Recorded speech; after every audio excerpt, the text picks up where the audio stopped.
নইলে রাতের বেলা লাইটের আলো পড়লে রেখে দিচ্ছি। তারপর বাইরে এতদিন ধরে থাকবে না করে সেগুলো ফ্রিজে এইভাবে ডিমগুলো সাজিয়ে দিলে রাত হয়ে যাবে। গুড মর্নিং বন্ধুরা, আশা করছি তোমরা সকলেই ভালো আছো। মামনি ব্লগে তোমাদের সকলকে স্বাগত। আমি সকাল সকাল ঘুম থেকে উঠে পড়েছি। উঠে পড়ে আমার নিত্যকার কাজ শুরু হয়ে গেছে। তো সকালবেলা ঘুম থেকে উঠে রান্না করা, ঝাঁট দেওয়া, ঘর মোছা, বাসন মাজা, এগুলো একঘেয়েমি হলেও এগুলো যখন আমি সকালবেলা ঘুম থেকে উঠি না, তখন এগুলোকে আমি একঘেয়েমি মনে করি না। কারণ প্রত্যেক দিনে আমার এইসব কাজগুলো করতে নতুন নতুন লাগে। নতুন ভাবে কাজ করার চেষ্টা করি, নতুন উদ্যোগ নিয়ে উঠি, যাতে এই কাজগুলোকে একঘেয়েমি না লাগে। তো এই জন্য আমি কি করেছি দেখো, এই চেয়ার গুলোকে একটু সরিয়ে সোফা আর আলমারির পিছন দিকটাতে একটু দেখবে হালকা হালকা ঝুল মতো পড়ে যায়, যেগুলো রাতের বেলা লাইটের আলো পড়লে খুব ভালো বোঝা যায়। ওই জন্য এগুলো কি হয়, এগুলো সরিয়ে সরিয়ে ভালো করে একটু পরিষ্কার করে ঝাঁট দিয়ে নিচ্ছি। একদম একটা ছোট টেবিল আছে, এই ছোট টেবিলটাকে সরিয়ে পরিষ্কার করে ঝাঁট দিয়ে নেবো। পিছনে গোছানো কমপ্লিট হয়ে গেছে, ঝাড় ঝেড়ে দিচ্ছি আর কি। সকাল সকাল ঘুম থেকে উঠে বললে তাড়াতাড়ি কাজটা হয়ে যায়। আর এই একটা বোতল আছে, বোতলটাকে বোতলটাকে নিয়ে গিয়ে জল ভরতে হবে। হাঁড়িটা নিয়ে নিয়ে এইখানে ডাম আছে, ডামের ভেতরে চাল আছে, বুঝতে পেরেছো তো? এখান থেকে চালটা একটু নিয়ে আর ভাতটা বসিয়ে দিই, তাড়াতাড়ি হয়ে যাবে ব্যাপারটা। আর আমাদের এইটুকু করে রান্না হয়, তাও আমাদের ভাত আর কি থেকে যায়, কি বলবো। আর এখানে বাঁধাকপি কেটে নিয়েছি, আদা রসুন কেটে নিয়েছি, ভাতের চাল নিয়ে নিলাম, রান্নাটা করে নিই। বোতল পেয়েছি, খুঁজে নিয়ে এসে জলগুলো একটু ভরে গুছিয়ে এখানে রেখে দিচ্ছি। তারপর বেলা তুমি জল খেলে আবার নিজে নিজে নিয়ে এসে করবে। আমারটা থাক, তোরটা নিয়ে যাই। ঘর দোলা মুজো বলে বালতি করে জল রেডি করে রেখেছি। এখন এই যে তুলবুড়ি একটা নাও দাও। আর এখানে আমার বাদামগুলো ধরে পড়ে যাচ্ছে, ঠিক আছে? জলটা খেয়ে নাও।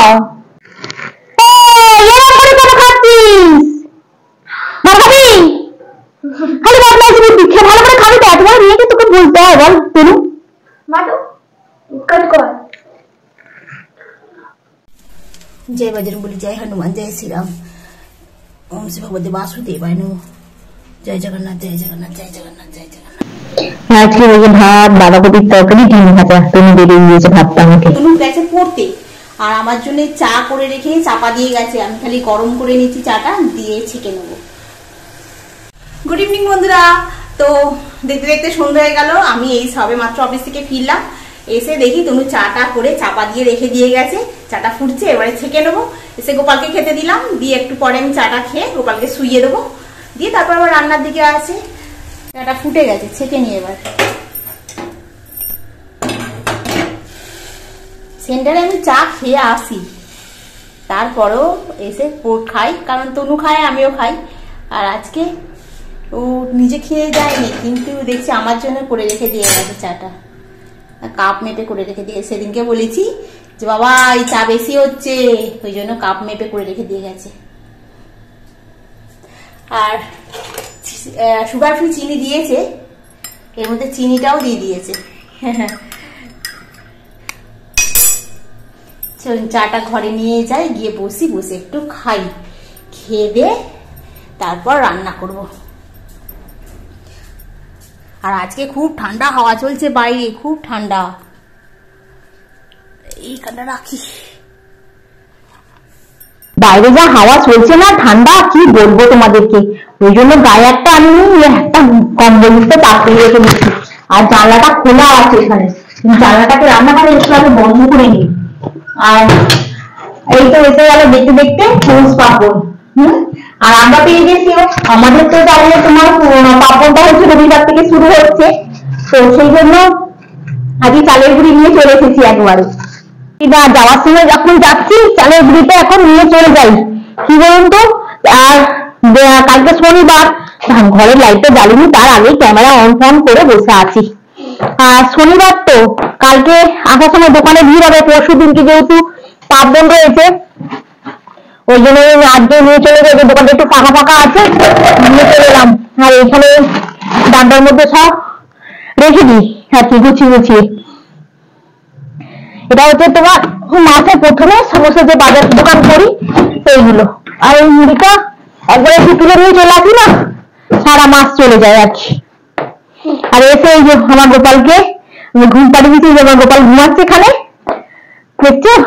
এসে থেকে প্রচুর কাজ করতে হয়, মানে একটু বসে থাকলে হবে না। আর এই শীতকাল, আর একটু কমলা লেবু নিয়ে এসেছি আজকে। কমলা লেবু গুলো একটু বলতে অনেকগুলোই নিয়ে এসেছি, একবারে 12টা নিয়ে চলে এসেছি। আর এই কালকের দিনটা গেলে তারপর ছুটি পড়ে যাবে, শনিবারের দিন তোমার ছুটি পড়ে যাবে বলতে কি শনিবারটা ছুটি যাবো, আমি কি করছি আর কি করছি, শনিবারটা যাবো সেন্টারে, রবিবার দিনের ছুটি। তো রবিবার আমি একটা দিন ছুটি থাকলে আমি বাইরে বেরোই না, ওই জন্য আজকে আসার সময় কমলা লেবু পেয়েছি দেখতে। আর এই শীতকালে কমলা লেবুটা না খেয়ে তো হয় না, তাই না? 3 প্যাকেট কমলা লেবু নিয়ে চলে এসেছি, ছুরি ফুরি গুলো এখানেই রেখে দিয়েছে, ওই চায়ে আবার নিয়েছে সেই জন্য। এগুলো আবার একটু না খুলে রেখে দিলে না এবার পচে যাবে নালে, ওই জন্য একটু খুলে ঝুড়ি করে রেখে দেবো। কমলা লেবুর সাইজ গুলো কি বলছি তো খুব মিষ্টি হবে, এবার জানি না।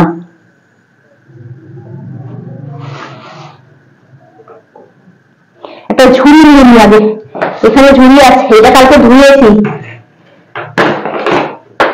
এই ঝুড়িটাতে একটু গুছিয়ে গুছিয়ে রেখে দিই। কতগুলো কমলা লেবু নিয়েছি, এ যদি না ফ্রিজে রাখি তাহলে এ মনে হয় বাইরে এতদিন ধরে থাকবে না পরে, সেই জন্য ফ্রিজের ভেতরে একটু ঢুকিয়ে রেখে দিই, ভালো বরঞ্চ ভালো থাকবে। ডিকিতে মনে হয় জায়গা পাবো না, ডিকিতে ভর্তি আছে, ফেলে রাখা যাবে? যাবে না। আর এই বেলটা যে কি বলবো, এ মনে হয় খারাপই হয়ে গেছে, দেখুন এবার খাওয়া হলো না, শুধু শুধু নিয়ে আসলাম। একটুখানি দেখে থাকি কি আছে, কেমন আছে। ভালোই আছে, একদম পেকে। ও এটাকে একদম মেখে দেখে রেখে দিই, বরঞ্চ কালকে ভাত দিয়ে খাওয়া হবে। কোনো জিনিস নিয়ে আসলে না নষ্ট করতে খুব গায়ে লাগে, পয়সা দিয়ে কিনে নিয়ে আসি তো ওই জন্য একদম ভালো লাগে না নষ্ট করতে। আর আজকে আসার সময় ডিমটা ফুরিয়ে গেছিল, কালকে একদম ডিম ছিল না, ওই জন্য ডিম নিয়ে এসছি। পেঁয়াজ কালি আর গাজর কোথায় রেখে দিয়েছি টেবিলের মাথায়, এইগুলো কেটে আমি পেঁয়াজ কালি আলু গাজর দিয়ে ভাবছি ডিম দিয়ে ভাজা করবো। সোফার উপরে কত জামা কাপড় পরে আছে দেখুন না। ডিমটা না এইভাবে বার করা যাবে না, কারণ যদি ওর ফেটে যায় মুশকিল কাণ্ড হবে। এক হাতে ক্যামেরা আর এক হাতে আমি, ওরে বাবা অনেক। আরে খোল রে, খুলছেই না, ওই আসি যেন আবার ঢাক করে একদম তাহলে হয়ে যাবে শেষ। এইখানটা নিয়ে এসে একটু রাখি, রেখে ডিমগুলোকে ফ্রিজেতে তুলে রাখবো, ডিমটাকে একটু সরিয়ে রাখি। কাজের যেন আর শেষ হয় না। ডিমের সাইজ গুলো খুব সুন্দর দিয়েছে, একদম খুব বড় বড় ডিমের সাইজ দিয়েছে একদম। আর এগুলো গুছিয়ে রাখি, ডিমটা থাকলে না অতটা অসুবিধা হয় না রান্না করার সময়, মানে হয়ে যায়। আর ডিমের কি দাম বেড়ে গেছে, এটা 200 টাকা পেয়ে নিল, আর বললো যে 210 টাকা করে, মানে এখন নাকি যাচ্ছে। একটা ডিমের দাম হচ্ছে তোমার 7.5 টাকা, বাপরে বাপ। আর এই ডিমগুলো যাবে একদম সোজা ফ্রিজের ভেতরে। এইভাবে ডিমগুলো সাজিয়ে দিলে না তোমার হয়, ও বাবারে আস্তে আস্তে আগে রাখি, ফ্রিজের দরজাটা খুলি, নাহলে খুব অসুবিধা হয়ে যাবে রাখতে, আবার বম করে পড়বে আর আমার সব ডিমগুলো এখানেই ভাজা হয়ে যাবে। ব্যাস গোছানো হয়ে গেছে। আর সেই পেটিগুলো ডিমের এগুলো চলে যাবে ডাস্টবিনে, কারণ আগে এই পেটিগুলো তোমার জ্বালিয়ে মশা তাড়ানো হতো, এখন আর হিসাব হয় না। হচ্ছে ড্রেসিং টেবিল। সত্যি কথা বলতে কি বন্ধুরা, আমি না একটু সাজতে গুজতে খুব পছন্দ করি, বরাবরই, আজ বলে নয়, আগে খুব সাজতে গুজতে পছন্দ করতাম, কিন্তু এখনো করি।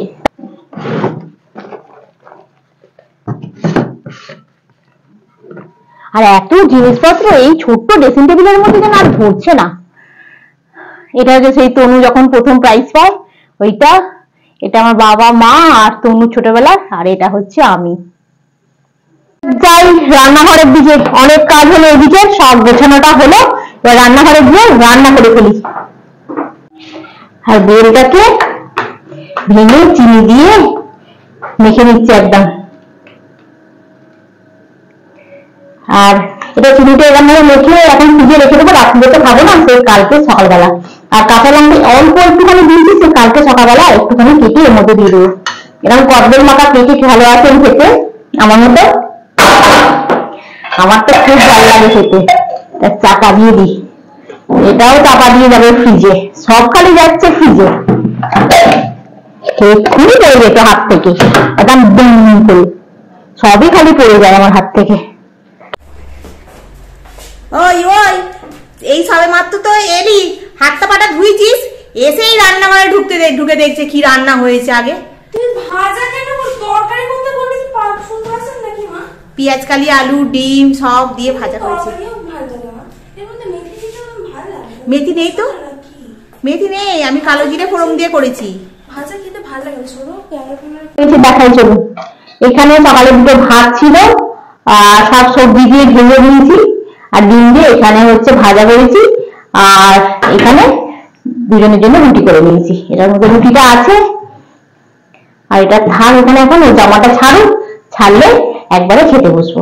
বাকি রান্নাঘরে সব কাজ মিটে গেছে, এবার খাবো, খেয়ে দিয়ে এবার একটু তোমার মুখ ধোবো, ধুয়ে পরিষ্কার করবো, করে তারপরে শুতে যাবো। তাহলে চলুন খেয়ে নি আগে। তো খাওয়া দাওয়া কমপ্লিট হয়ে গেছে, রান্নাঘরে বাসনগুলো মেজে তারপর এখানে চলে এসেছি। একটা সোয়েটার ভেতরে পরে আছি, তার উপরে আবার চাদর, এত ঠান্ডা লাগছে না কি বলবো। আমার না খালি কি হয় ঠান্ডাতে, বাড়িতে থাকলে এটা হয় না, মানে অফিসে গেলেই আমি দেখছি মানে জিন্সের প্যান্ট পরে থাকি, তারপরেও না পায়ে সে হাঁটুর নিচ থেকে ওইখান থেকে খালি ঠান্ডাটা লাগে বেশি, কেন কি জানি বুঝতে পারি না এরকম কেন হয়। মানে হাঁটুর নিচ থেকে ডিমের ওখান থেকে মানে ঠান্ডাটা লাগতে থাকে, মানে ঠান্ডা মানে বেশ ভালো ঠান্ডা লাগে। আমি যে স্টুডেন্টদেরও জিজ্ঞাসা করছি, ওরা বলছে হ্যাঁ আমাদেরও নাকি এরম হয়, কি জানি। আর বাড়িতে থাকলে দেখো শুধু নাইটি পরে আছি, একটা উপরেই মানে সোয়েটার চাদর সব চাপিয়ে রেখেছি, কিন্তু পায়ে তো মানে জিন্সের প্যান্টই বলো কি এরকম গরমের প্যান্ট বলো কিছু পরিনি, তাহলে তারপরেও কিন্তু পায়ে কিন্তু ঠান্ডা লাগছে না, কি জানি কেন। আসল কথা নিচের ঘর বলে মনে হয় ঠান্ডার ড্যামটা ওঠে, তো মোজায় পরে থাকি তারপরেও ড্যামটা ওঠে, ওই জন্যই মনে হয় ঠান্ডাটা লাগে। যাই হোক, আজকের ব্লগটা আমি এখানেই শেষ করছি বন্ধুরা, নেক্সট ব্লগে আবার তোমাদের সঙ্গে দেখা হবে। তোমরা ভালো থেকো, সুস্থ থেকো, গুড নাইট।